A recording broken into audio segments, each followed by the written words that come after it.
What's up, Guardians? Profane here. Thanks for checking out the video.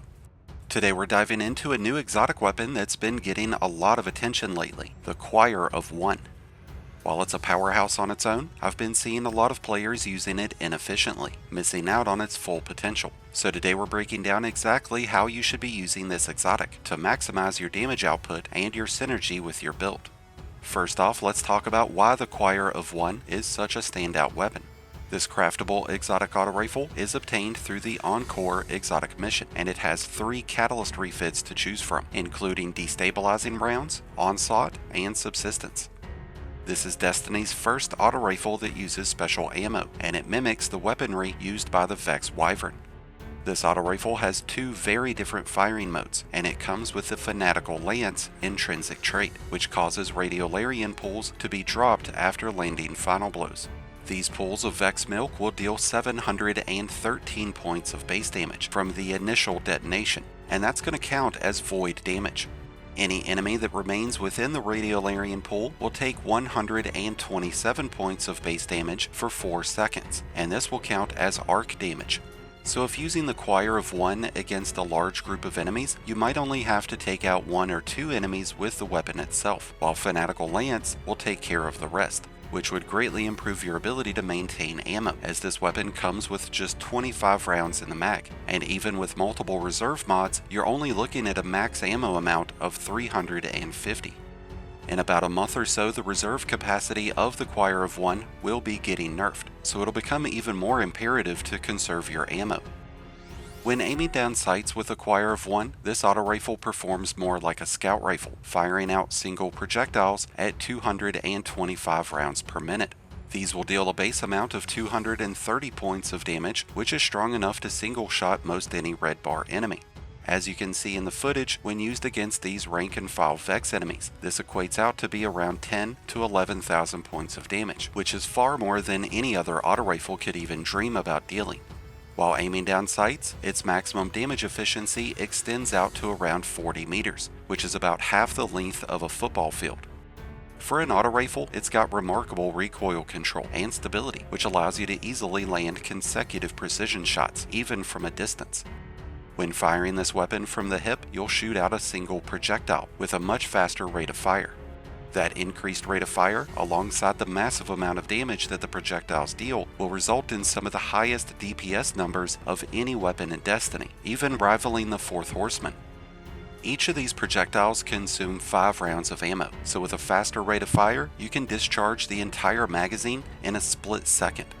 The initial projectiles will split off after 7 meters, breaking out into 5 smaller projectiles that take on a cross pattern. Those projectiles are going to move much slower, but they can travel as far as 100 meters, just over the length of a football field. Each of the smaller projectiles will deal a base amount of 16 points in impact damage, but up to 175 points of explosive damage.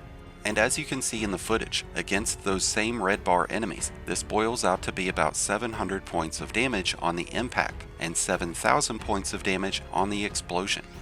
The initial projectile will deal increased damage, as it deals 185 points of base damage on its impact, and 877 points of explosive damage, which is right around 10.5% more damage than all of the smaller projectiles combined. So for maximum damage output, you would need to target enemies that are within 7 meters whenever using the hipfire mode. Since there's no tracking on these smaller projectiles, there's a much higher probability that you'll miss a few, if not all of your shots, whenever using the hipfire mode against enemies that are beyond 15 meters. Unless your target is built like a Clydesdale and is permanently fixed into one spot, you're going to be better off using the ADS mode whenever engaging those enemies that are beyond 15 to 20 meters.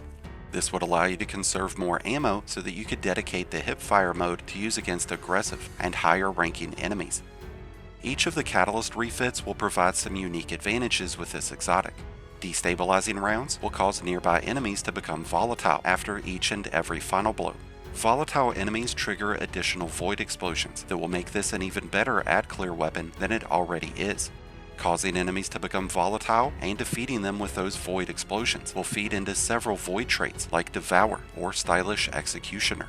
So whenever running a Void subclass or a Prismatic build that takes on a lot of Void abilities, then Destabilizing rounds would be a really strong option. But bear in mind that both of those subclasses offer fragments that give those Void weapons volatile rounds. Subsistence is an incredible option to solve one of the biggest issues that this weapon has, the constant need to reload. This refills 20% of the magazine after each final blow, which means you would get 5 rounds back on each enemy defeated, so you'll find it to work more efficiently with the ADS mode, but it will still help reduce the need to reload whenever using hipfire, especially if you're able to defeat 5 enemies within those 5 shots. Since we have the targeting auto-loading artifact mod that's currently available, we're getting automatic reloads to our auto rifles already, so Subsistence is not nearly as beneficial. But when this artifact mod is no longer an option, Subsistence will become a really strong refit option. The final refit is Onslaught, and this is hands down the one that I think is the most cohesive with this exotic. As you defeat enemies, you build up stacks of Onslaught, which grant a faster rate of fire and faster reload speed. At 1 stack, you'll have a 20% increase to your rate of fire. At 2 stacks, that'll be increased to 40%, and at 3 stacks, that'll bump up to 61%. In its ADS mode, which has a rate of fire of 225, this would bump us up to 270 at 1 stack, 315 at 2 stacks. And at 3 stacks we'll have a rate of fire of 363. You're still dealing the same amount of damage, but at a much faster pace. And with our reload speed getting an increase of as much as 35 points, the reload speed on this weapon is absolutely insane.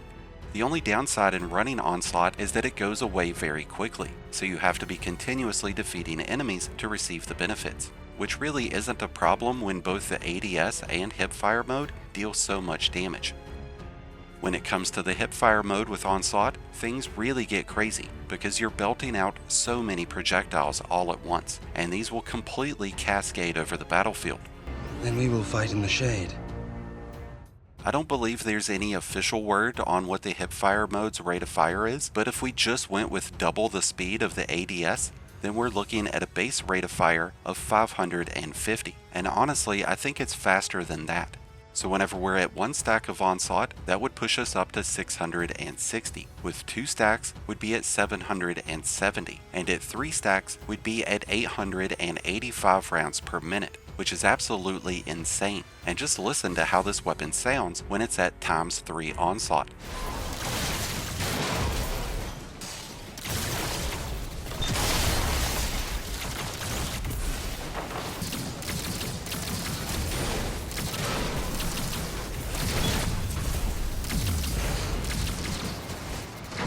Onslaught's able to excel to the extent that it does right now because of targeting autoload, but when that's no longer available, this will still be the best option.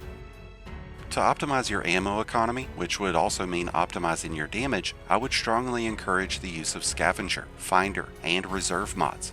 Scavenger will increase the amount of ammo that's dropped out of each brick. Finder will increase how often those bricks drop, and Reserve will increase the maximum amount of ammo that you can hold. I would also go as far as to equip the Special Finisher class item mod, so that when you have 3 armor charges available and you perform a finisher, you'll create a brick of special ammo. There's also a few exotic armor pieces that could greatly improve your ammo economy whenever using the Choir of One, like the Cenotaph exotic helmet or any of the Aeon Cult exotics.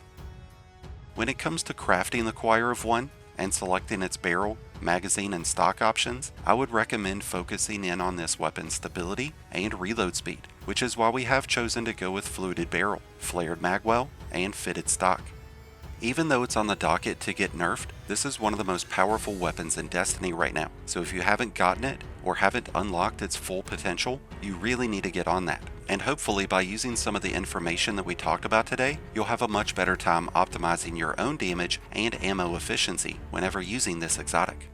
With that said, I wish you all the best of luck out there, and I thank you for checking out today's video. If you enjoyed and found it helpful, then be sure to hit that like button below, along with the subscribe button if you're new. Both are greatly appreciated, and both really do help support the channel. If you're a new Light Guardian just starting your journey, or a battle-hardened veteran just looking for a new place to call home, then be sure to check out the Discord link that's down in the description, and join one of the greatest communities in all of Destiny. And until next time, Guardians, this has been Profane, wishing you all some happy hunting.